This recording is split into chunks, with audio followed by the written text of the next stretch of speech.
ETF index mutual funds నేర్చుకుని stock మార్కెట్లో రాణించాలనుకుంటున్నారా? వెంటనే ఈ నెంబర్కి కాల్ చేయండి.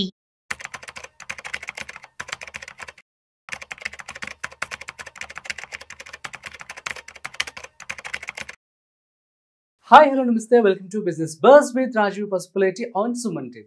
So, 90% ఆఫ్ రీటైల్ ఇన్వెస్టర్స్ ఎవరైతే ఈ ఆప్షన్స్ ట్రేడింగ్ చేస్తున్నారో వాళ్ళు ఫెయిల్ అవుతున్నట్లుగా కూడా రీసెంట్గా తెలుస్తుంది.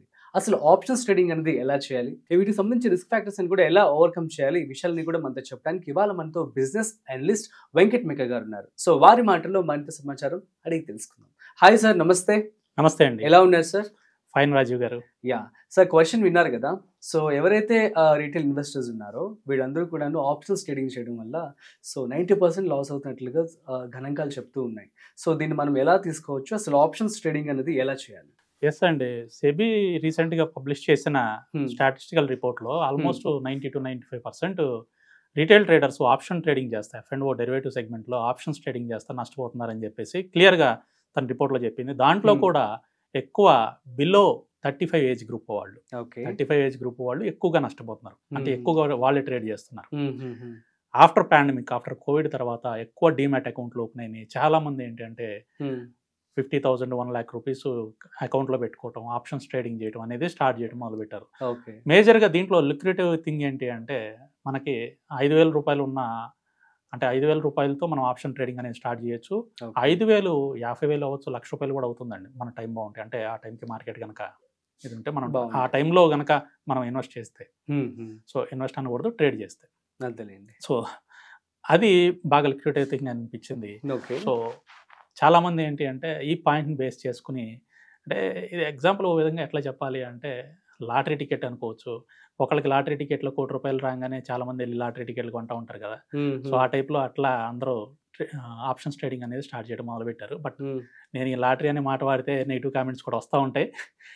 సో దాన్ని పక్కన పెడితే ఎగ్జాంపుల్ కోసం చెప్పాను. సో ఈ విధంగా చేయటం వలన చాలా మంది ఆప్షన్స్ ట్రేడింగ్ లో లాస్ అవటం మొదలుపెట్టారు. మేజర్గా ఎందుకు లాస్ అయ్యారంటే దాని మీద అవగాహన లేక ట్రేడింగ్ చేయటం వల్ల. ఆప్షన్స్ ట్రేడింగ్ చేయటం అనేది తప్పు కాదు, లేదా ఆప్షన్స్ ట్రేడింగ్ చేస్తా నష్టపోయారు అంటే ఇప్పుడు 90 to 95% నష్టపోయారు అంటే మిగతా 5% 5 to 10% అయితే గెయిన్ అయ్యారుగా.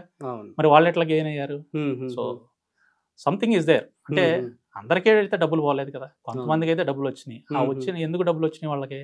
సో వాళ్ళు దీని మీద పూర్తి అవగాహనతో వాళ్ళు జాగ్రత్తగా ట్రేడ్ చేయడం వలన వచ్చినాయి. వీళ్ళ డబ్బులన్నీ వాళ్ళు తీసుకున్నారు. సో మనం కూడా ఆ 5 to 10% ఎలా ఉండాలి, ఎలా ఉండొచ్చు అనేది ఒకసారి చెప్పుకుందాం అండి. ప్లీజ్. సో మెయిన్గా ఏంటంటే గ్రీడ్కి వెళ్ళొద్దండి, ఆప్షన్స్ ట్రేడింగ్లో గ్రీడ్కి వెళ్ళకూడదు. అండ్ రెండోది, ఈరోజు మనం నిఫ్టీ ఆప్షన్స్ గురించి చెప్పుకుందాం బేసికల్గా. ఎందుకంటే one of the safest instrument అండి ట్రేడింగ్ ఇన్ నిఫ్టీ. నిఫ్టీలో ట్రేడ్ చేయడం అనేది చాలా సేఫెస్ట్. సో ఈ నిఫ్టీ ఆప్షన్స్ని ఏ విధంగా ట్రేడ్ చేయొచ్చు అనేది ఒకసారి చెప్పుకుందాం. ప్లీజ్. మనకి ఇండియా విక్స్ అనే ఒకటి ఉంటుందండి, వొలటాలిటీ ఇండెక్స్. సో ఈ వొలటాలిటీ ఇండెక్స్ అనేది మనకి నిఫ్టీ ఆప్షన్స్ని బేస్ చేసుకుని క్యాలిక్యులేట్ చేస్తారు. సో నిఫ్టీ ఆప్షన్స్లో అవుట్ ఆఫ్ ది మనీ ఆప్షన్స్ని బేస్ చేసుకుని నెక్స్ట్ 30 daysలో వొలటాలిటీ ఎలా ఉంటుంది అనేది వాళ్ళు క్యాలిక్యులేట్ చేసి మనకి సిబిఓఐ అంటే చికాగో బోర్డు దగ్గర నుంచి మనం ఈ క్యాలిక్యులేషన్ మెథడ్ తీసుకున్నాం. దాన్ని కొద్దిగా మాడిఫై చేసి మనం ఇండియా విక్స్ని క్యాలిక్యులేట్ చేస్తున్నాం అన్నమాట.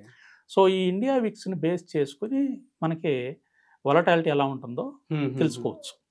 సో ఇది క్యాలిక్యులేషను నిఫ్టీ ఆప్షన్స్ నుంచి వస్తుంది. అంటే నిఫ్టీ ఆప్షన్స్ ఇండియా విక్స్ రెండు కూడా రిలేషన్షిప్లో ఉన్నట్లు ఒక విధంగా. సో ఇక్కడ మీరు జాగ్రత్తగా గమనిస్తే ఎవరైనా సరే ఎన్ఎస్సి ఇండియా వెబ్సైట్ ఓపెన్ చేసిన తర్వాత మీరు దాంట్లో ఫ్రంట్ పేజ్లో ఫస్ట్ పేజ్లో చూసుకుంటే విక్స్ ఒక సైడ్ వెళ్తూ ఉంటుంది, నిఫ్టీ ఆపోజిట్ సైడ్లో వెళ్తూ ఉంటుంది. రెండు సేమ్ సైడ్లో ఇప్పుడు వెళ్ళవు. 99%, 1% ఇప్పుడు జరిగి ఉండొచ్చు, కానీ 99% విక్స్ పెరుగుతూ ఉంటే నిఫ్టీ పడిపోతూ ఉంటుంది, విక్స్ తగ్గుతూ ఉంటే నిఫ్టీ పెరుగుతూ ఉంటుంది. సో ఈ పాయింట్ బేస్ చేసుకుని మనం నిఫ్టీ ఆప్షన్స్ని ఎట్లా ట్రేడ్ చేయాలో చెప్పుకుందాం అండి. సో ఆప్షన్స్లో మీ అందరికీ తెలిసిందే కాల్ ఆప్షన్, పుట్ ఆప్షన్ అని రెండు ఉంటాయి. కాల్ ఆప్షన్ అంటే మనకి అండర్లయింగ్ అసెట్ పెరుగుతూ ఉంటాయి, అంటే మార్కెట్ పెరుగుతూ ఉంటే పెరిగేది కాల్ ఆప్షన్. అండర్లయింగ్ అసెట్ పడిపోతూ ఉండే, అంటే మార్కెట్ పడిపోతూ ఉంటే పెరిగేదేమో పుట్ ఆప్షన్. సో బేసిక్స్ మీకు తెలుసు, కానీ మళ్ళీ ఒకసారి చెప్తున్నాను. సో ఇండియా విక్స్ మనకి ఇప్పుడు పెరుగుతూ ఉంటే నిఫ్టీ పడిపోతుంది అని అనుకున్నాం. సో ఇండియా విక్స్ పెరుగుతూ ఉన్నప్పుడు మనం నిఫ్టీ పడిపోతుంది కాబట్టి పుట్ ఆప్షన్ కొనుక్కోవాలి. ఎందుకు? నిఫ్టీ పడిపోతే పుట్ పెరుగుతుంది కాబట్టి. సో విక్స్ పెరుగుతూ ఉంటే పుట్ ఆప్షన్ కొనుక్కోవాలి. విక్స్ పడిపోతూ ఉంటేనేమో కాల్ ఆప్షన్ కొనుక్కోవాలండి. ఓకే. సో ఇది అందరూ చెప్తారు కదా, మీరు చెప్పేది కొత్తగా ఏముందని అనుకోవద్దు. మీరు ఏం చేస్తారంటే అందరూ చేసేది ఏంటి అంటే మేజర్ మిస్టేక్, ఓన్లీ విక్స్ ఒకటే చూసుకోకూడదండి. మీరు మీకు నచ్చిన ఇండికేటర్ ఏదైనా పర్వాలా, any indicator is fine. Either మీరు సూపర్ ట్రెండ్ వాడతారా, మూవింగ్ యావరేజ్ వాడతారా, ఇంకా ఏదైనా మీ ఇష్టమైన ఇండికేటర్ వాడండి. హయ్యర్ టైం ఫ్రేమ్ పెట్టుకోండి. చేసే మిస్టేక్ ఏంటంటే అందరూ ఇంట్రాడేనే ప్లాన్ చేసుకుంటారు, లోవర్ టైం ఫ్రేమ్లోకి వెళ్తారు. లోవర్ టైం ఫ్రేమ్లో ఈ ఇండికేటర్స్ అన్నీ కూడా కొంచెం లాస్లు ఇవ్వడానికి ఎక్కువ ప్రాబిలిటీ ఉందండి. ఇండికేటర్స్ డిజైన్ చేసిందే హయ్యర్ టైం ఫ్రేమ్లో. సో అందువల్ల మీరు హయ్యర్ టైం ఫ్రేమ్ యూస్ చేయండి. 15 minutes 1 hour అట్లాంటి టైం ఫ్రేమ్ యూస్ చేయండి.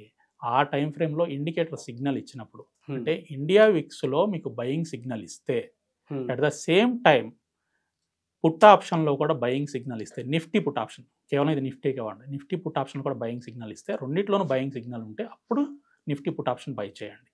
అలాగే ఇండియా విక్స్లో మీకు ఏదైనా ఇండికేటర్ సెల్ ఇస్తే, ఇండికేటర్ సెల్ చూపిస్తూ ఉంటే ఇండియా విక్స్లో, at the same time call ఆప్షన్లో బై చూపిస్తూ ఉంటే అప్పుడు కాల్ బై చేయండి.